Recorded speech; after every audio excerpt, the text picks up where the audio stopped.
Assalamualaikum warahmatullahi wabarakatuh. Berjumpa kembali dengan kami dari subunit jurusan Kesehatan Lingkungan. Perkenalkan, saya Bahri.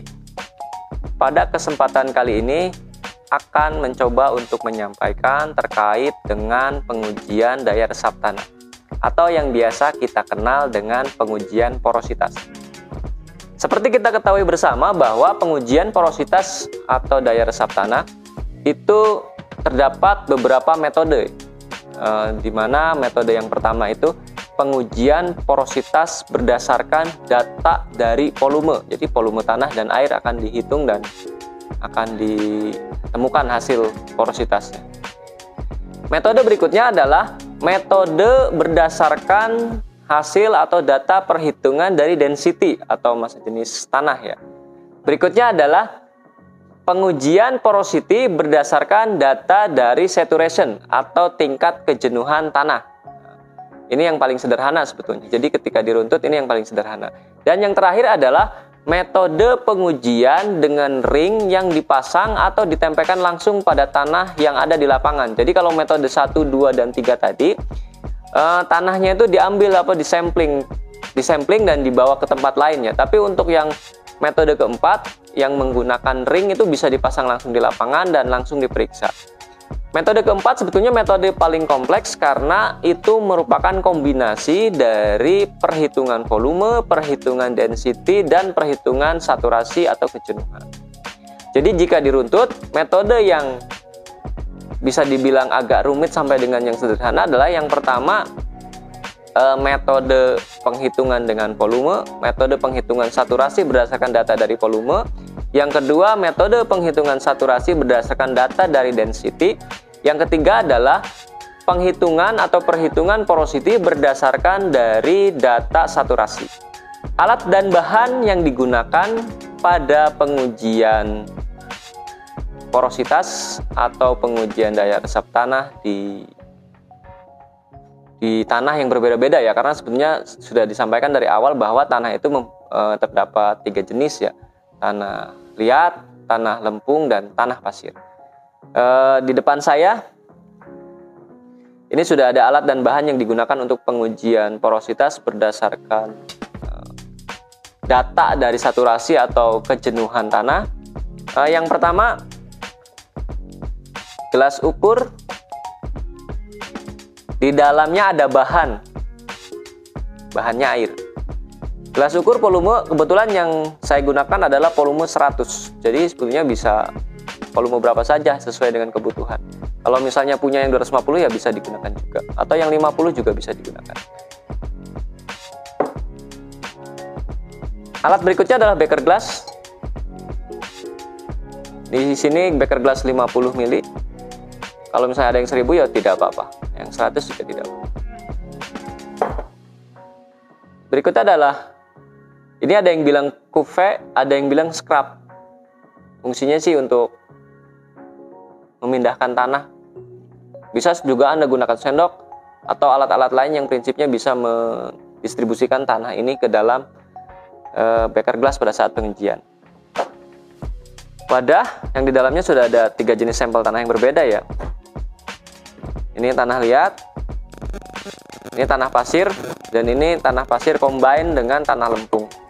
Dan yang terakhir yang tidak kalah penting dan memang sangat penting adalah alat tulis. Anda harus mencatat apa yang Anda lakukan di dalam alat tulis ini. Jadi Anda siapkan kertas, boleh buku, boleh apapun itu, pulpen, pensil, dan lain-lain, terserah. Yang penting ada alat untuk mencatat hasil pengujian. Jadi karena ini ada perhitungan, jadi nanti kita harus mencatat hasilnya.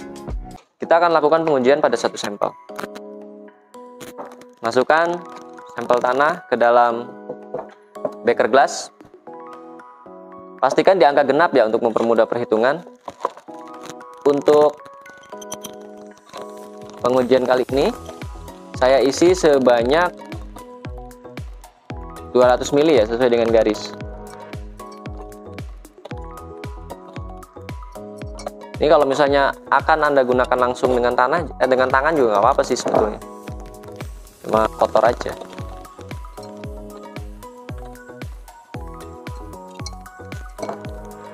Anda ratakan ya, jangan lupa ya.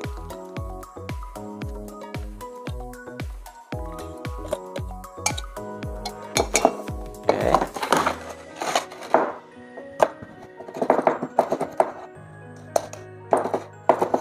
Anda ratakan.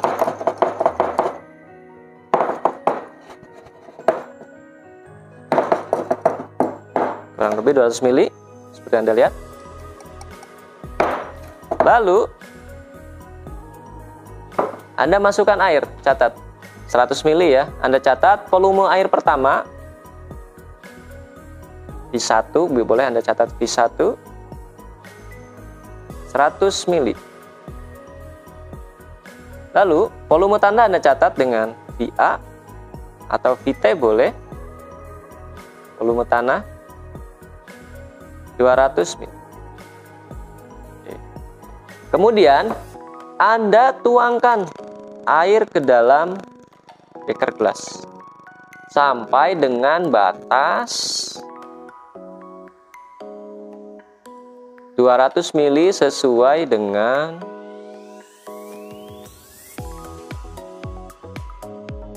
resapan tanah. Oke.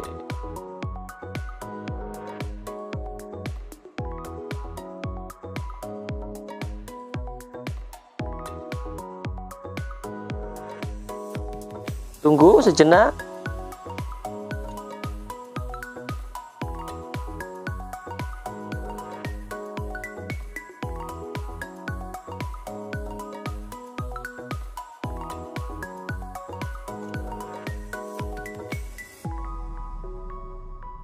Tunggu kurang lebih sekitar 10 menit hingga permukaan. Apakah air itu dapat diserap oleh tanah atau tidak? Ini air sudah sejajar ya dengan tanah. Nanti kita lihat. Jika airnya kurang, bisa ditambahkan. Tambahkan kembali. Oke, ini sudah 10 menit. Sudah jenuh ya saya kira ya. Sudah stuck segini. Sisa air sampel. Di sini kita lihat 20 ml ya. Anda lihat di sini. Ini Anda catat sebagai V2 20 ml. Lalu Anda masukkan rumus perhitungan. Perhitungannya adalah sebagai berikut. Berdasarkan porositas dengan mengukur saturasi atau kejenuhan.